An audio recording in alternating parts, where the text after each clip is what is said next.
Hey guys, Uncle Pickle here, man. I'm just wanting to tell y'all a story, man, about a guy. This guy would give you the shirt off his back. I called him my uncle. You know, he wasn't blood, but he was family. You know, he is what I became a Deadpool. I love Deadpool. Anyway, perfect example of what I'd like to be. Just a guy that's going to tell you stories about whatever you want to hear. I've got life stories. I've got childhood memories that have still haunt me that I've had to learn to let go, man. I have gave my life to the Lord, and I'm apologizing, y'all, if I say dirty words. I'm trying my best to keep it PG for everybody's entertainment. But this guy was one hell of a man. He would give you anything you needed. He tried bringing people to the Lord.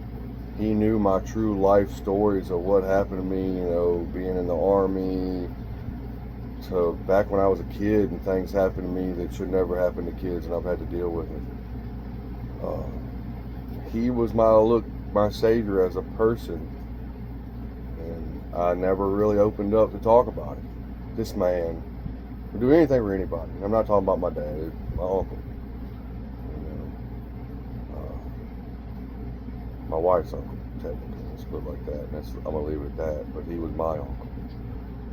Every day since the day he threatened me in the woods, or if I ever did anything wrong, I'm telling you, mess with a Mississippi girl, y'all boys better be faithful, because a true father and uncle take you out in the woods and threaten you when they found out you got their granddaughter or their baby pregnant.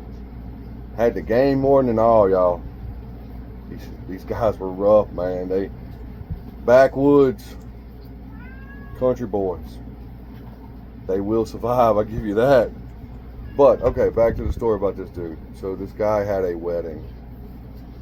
His wedding was amazing. It was at a beautiful place, had a pool, country boy shirt. You know, he rented like one of those houses in front of one of those rich neighborhoods because we couldn't afford to live there. But doggone, we can afford to party there for one night. And I was so happy because at the time I was in my drinking prime. But my wife's grandmother asked me to drive her there. She said, "Richard, I know you don't drink." My bad, Uncle Pickle. She said, "I know you don't drink." She said, "Can you drive me?" And I had already planned with the wife, we were going to get toe up from the flow up. This man had 2 ice chests of Jello shots, y'all. He had every beer you could think of, every liquor you could think of, a margarita machine, you name it. This redneck went out there and had it. They had their little celebration, and I stood outside smoking cigarettes because, yes, I used to smoke. And I drove that lady back home down that Natchez Trace at 45 miles an hour for 2.5 hours watching the deer run out in front of us. Guys, if y'all can ever make that trip, the Natchez Trace, it's a little rough up there in Arkansas, or not Arkansas, doggone it. Think about Arkansas, where I'm going. It's rough up there, y'all. You know, some of those places, but like just to go ride. Anyway, I did what I had to do to be a man, and I didn't drink. And that right there started showing me that, hey, I don't need alcohol.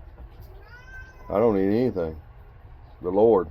That's all I need. And I did that when I wanted to enjoy that alcohol. Now, my wife, she may or may not have enjoyed some, but she wasn't driving, so it didn't matter.